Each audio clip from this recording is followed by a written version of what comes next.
I represent an Ottawa riding, but I was born and raised in Calgary, Alberta, and as you all know, the Okanagan is part of Alberta.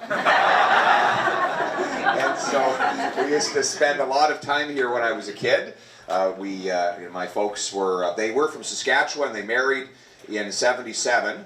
And then they went to Alberta. At the time, everyone from Saskatchewan was fleeing socialism to live in Alberta. And there was a sign at the border that said, "Last one out, turn off the lights." And I was born in '79. And as we grew up as kids, we would make our way out to all the great destinations, the great playground destinations of British Columbia, which included Radium, where I was almost attacked by a black bear, and Windermere, Invermere, Penticton was our favorite. I hope you don't mind me saying so. But we have anybody from Penticton here? All right, we got some representation from Penticton. So it feels like a bit of a homecoming, although I don't think I've ever been here at this time of the year. Usually we'd wait till it was a little bit warmer. But next time we'll be out to the wineries, and I never drink except when I'm alone or with others. Churchill said, "Alcohol's taken much out of me, but not as much as I've taken out of it."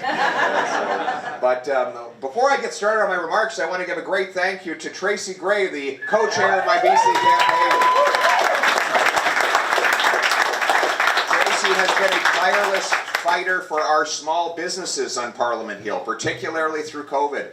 When businesses were under attack by lockdowns and excessive government controls, she fought for fairness for our entrepreneurial class, and many businesses are still on their feet today because of the policy decisions that Tracy was able to force on the recalcitrant government in Ottawa that were necessary to allow our businesses to survive and continue to provide paychecks. Tracy actually called me about 2 weeks ago, and she said, "Pierre, before I support you, I need to ask you a question. Do you believe in free speech?" I said, "Of course." She said, "How would you like to give one?" That's how I ended up here today, giving these remarks. But freedom is really my purpose in politics, to be honest. You know, Mark Twain said the two most important days in your life are the day you were born and the day you find out why you were born. And why is the most important question you ask every day you get out of bed in the morning. Why are you doing what you're doing? So why am I doing this? I'm running for Prime Minister to put you back in control of your life by making Canada the freest nation on earth. That's my why.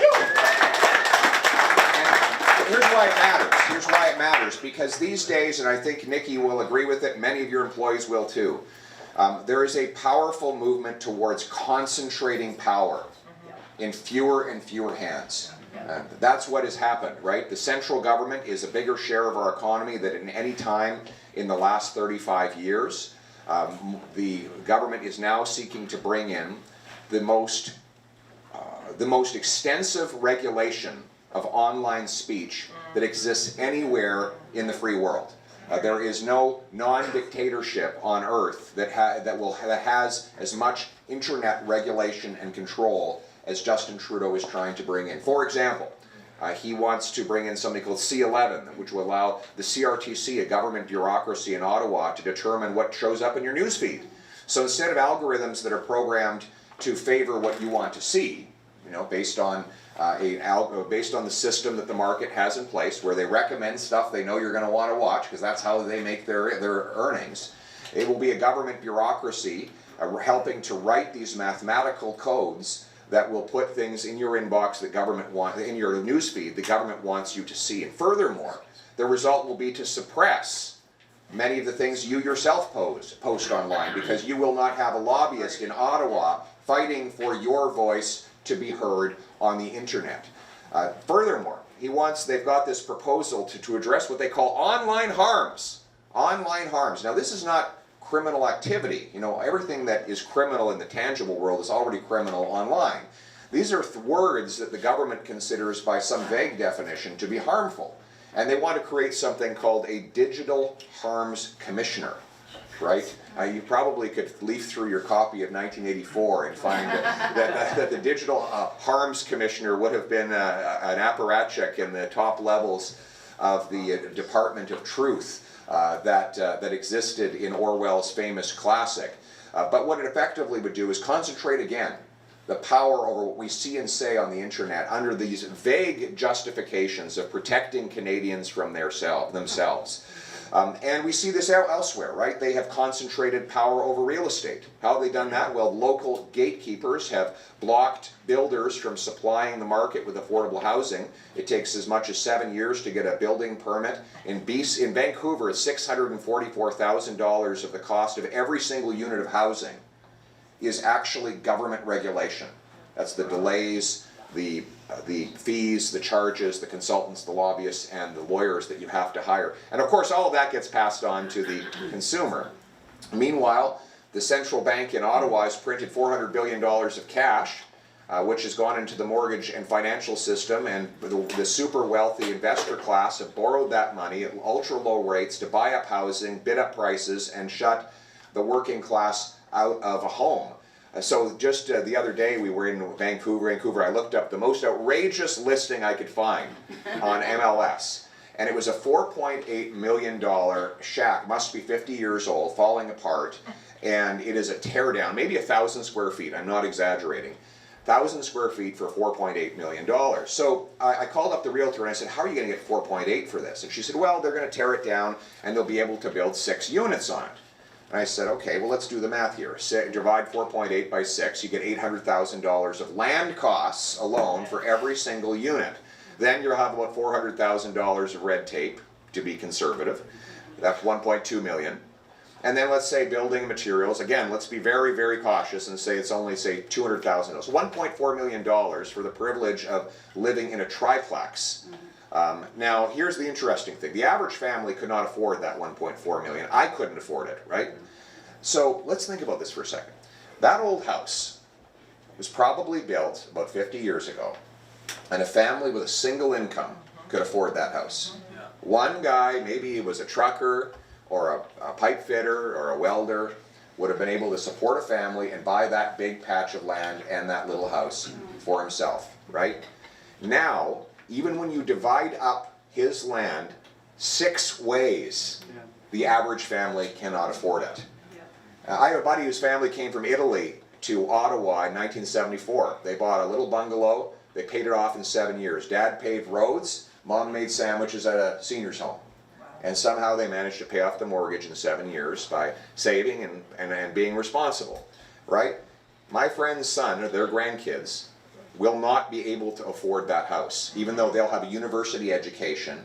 And unlike the grandparents, they actually speak English, you know? And so isn't it interesting that we think we're getting better, that things are moving forward? Why? Because we have fancy phones and technologies and Facebook and TikTok.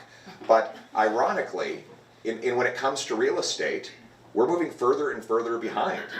We have 9 in 10 aspiring homeowners say they're locked out of the market altogether. Even though we live in the second biggest nation on earth, we have so much land in Canada. We have more land where there's no one than we have land where there's anyone. If you divided us up evenly, we'd each have 33 NFL-sized football fields to ourselves. We would be a nirvana for a hermit, right? Because you'd never see another human being anywhere within sight, right? That's how much land we have here. And yet we have the second worst housing bubble in the world. Vancouver is the third most overpriced market on planet Earth, ahead of Manhattan, London, England, even Singapore, a tiny island. All places with more money and people and less land, and yet it's prohibitively expensive here in Canada. We have the fewest houses per capita in the G7, even though we have the most land per capita in the G7.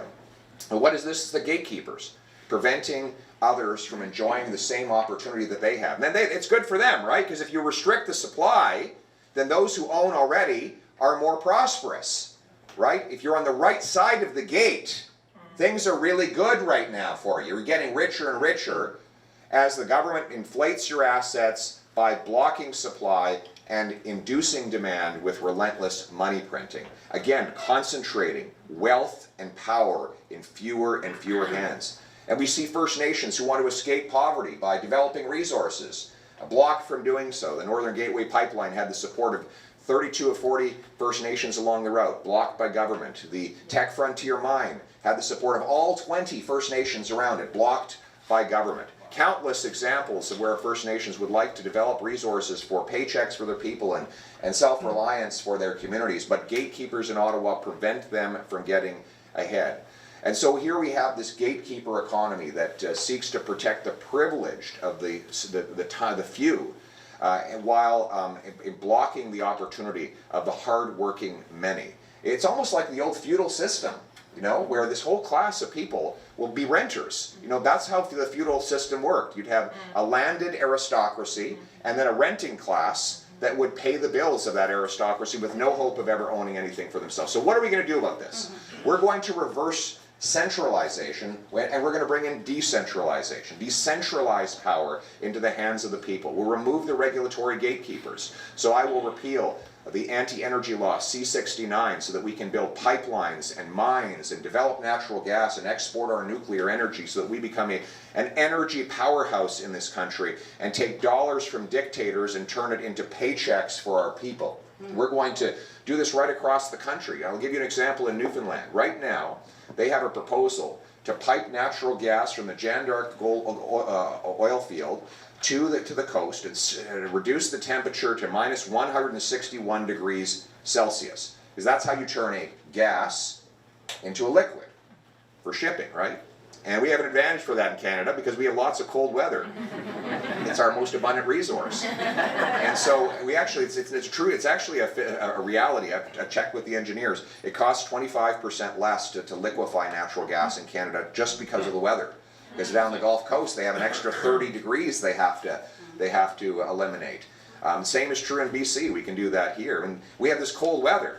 You know, in fact, you'll never believe this because you're from BC, but I was in Saskatchewan the other day, and it was so cold, there were actually Liberals with hands in their own pockets.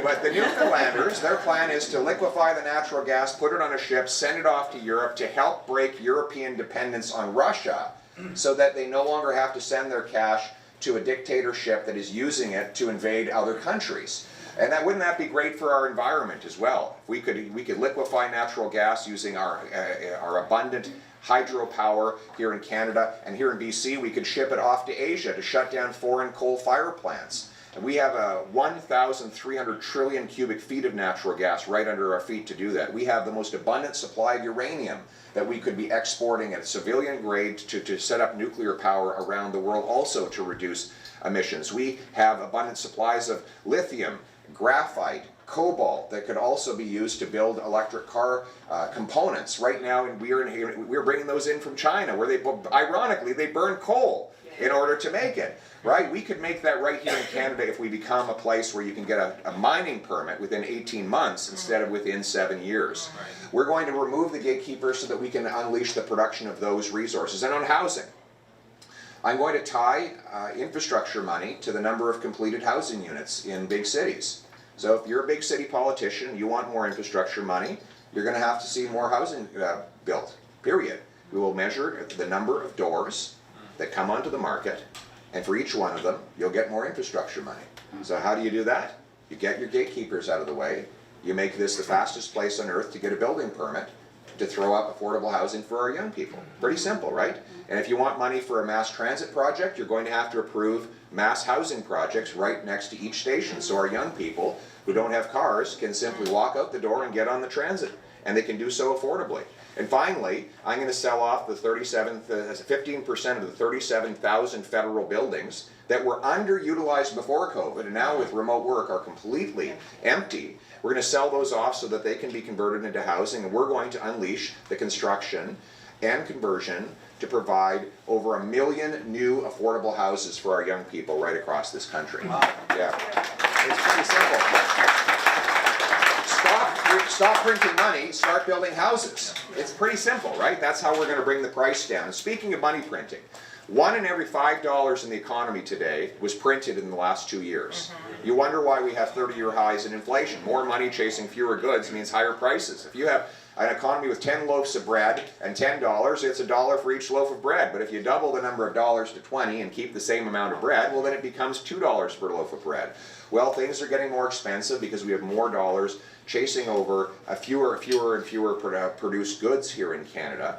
And that is why our money is losing its purchasing power. 5.7% inflation means that if we stay at this level of inflation for 5 years, your paycheck is worth 30% less in just 5 years. You imagine if your boss cut your pay by 30%, you'd say, take this job and shove it. But when your government does it, you have no choice because they control the national currency. Well, here's what I'm going to do with that. First of all, we're going to bring back sound money in this country. The central bank's mandate will be not to print money for politicians and to spend and the wealthy to borrow, but to maintain low levels of inflation to preserve the purchasing power of our money. Second, we're going to eliminate the unnecessary and excessive spending that has caused that money printing. So I'm going to cancel the $100 billion of new spending that Trudeau has announced. Get rid of the multi-billion-dollar infrastructure bank, which exists only to pay bonuses to executives and ensure profits for incompetent construction companies, that hasn't completed a single project in 5 years. We're going to get rid of it altogether. And we're going to save $1 billion by defunding the CBC at the same time.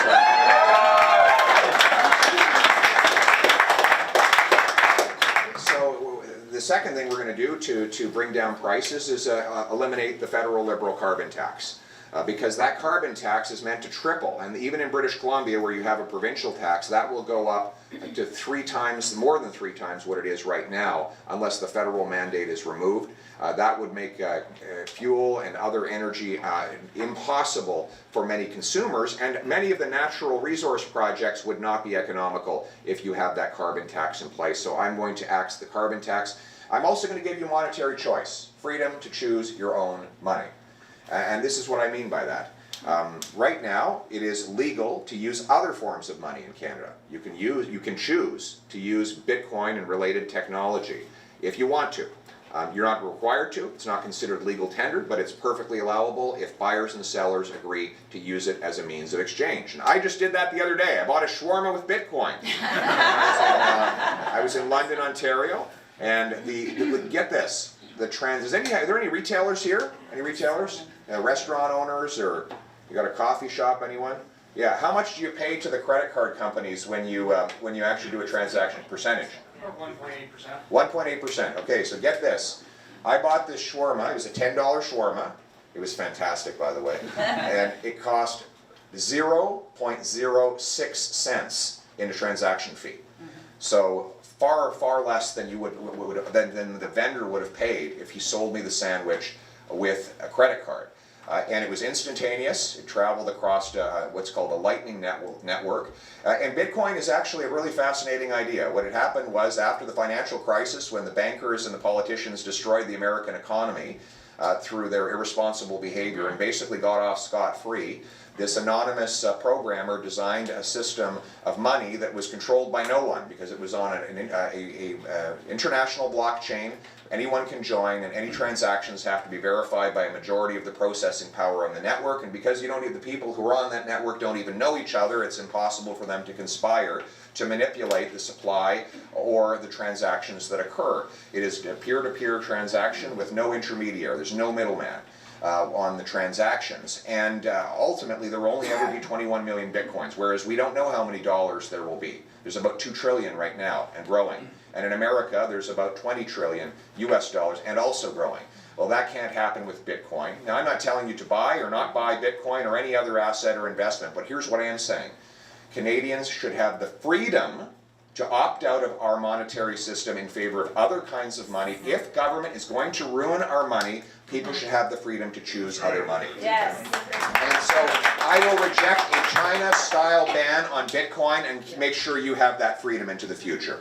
That is part of my plan. So this is all comes back to the same principle, which is, let's take power away from politicians and bankers and give it to people. Let's decentralize control and wealth and decision making and leave it in the hands of the common people. Because after all, I think we need to bring back the common sense of the common people, the wisdom of the mechanic, the electrician, the trucker, the small business owner is far greater, collectively far greater, than any wisdom that can be concentrated in the minds of the politician and the bureaucrat. And so I'm not, people say, Pierre, can you take power if you run for office? Well, the answer is, of course, I can win an election, and I will, as long as you buy a membership and vote for me. Because if I'm not a leader, I can't run for prime minister, and if you don't get a membership, you can't vote. However, I'm not looking to take power. I'm looking to give power back. I'm running for office in order to reduce the power of that office and put it back in the hands of the people. That's why our people came to this country in the first place. Immigrants don't come here for the weather, right? Maybe here. Here they come for the weather. Okay. Bad example, okay? But they don't go to northern Alberta for the weather. They don't even go to Ottawa for the weather. They came here for freedom. It's like my grandfather came to Western Canada. We're Western Canadians about 100 years ago. And you know, at the time, Laurier was Prime Minister, and he was asked, what is Canada's nationality? And he couldn't define us by ethnicity. Because even back then, we were all mixed up. We had First Nations, Scots, Irish, English, French. We had people from Asia who were already arriving and settling. And so, unlike most European countries, which are ethnic nations, we were never an ethnic nation. We never have been. So he said, Canada is free, and freedom is its nationality. And so it is today.